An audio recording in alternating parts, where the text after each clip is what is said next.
Kubwa ambalo linaitikisa dunia kwa hivi sasa ni ile vita inayoendelea Mashariki ya Kati, kutokana na pia na kwamba vita hiyo imeathiri moja kwa moja maisha ya nchi nyingi katika swala zima la uchumi.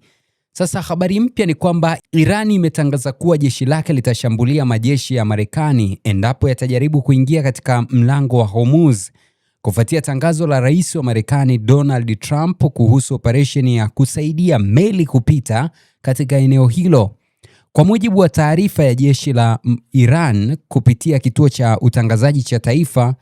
mkuu wa kamandi ya kijeshi amesema kuwa Iran itashambulia kikosi chochote cha kijeshi cha kigeni kitakachokaribia au kuingia katika mlango huo, hasa majeshi ya Marekani ambayo ameyaita ya uchokozi. Meja Jenerali Al-Abdullahi amesema Irani imekuwa ikisisitiza mara kwa mara kuwa mlango wa Hormuz uko chini ya udhibiti wa majeshi yake na kwamba usafiri salama katika eneo hilo lazima uratibiwe na Tehran chini ya masharti yote.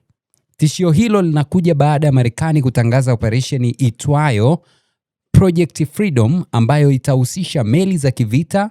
ndege zaidi ya 100, mifumo ya drone pamoja na wanajeshi takriban 15,000 kusaidia kulinda usafirishaji katika eneo hilo nyeti la bahari ya Ghuba. Mvutano kati ya mataifa hayo mawili umeendelea kuongezeka huku mlango wa Hormuz ukiwa njia muhimu ya usafirishaji wa mafuta duniani, na hivyo kufanya hali hiyo kuwa na athari kubwa kimataifa endapo itazidi kushadid.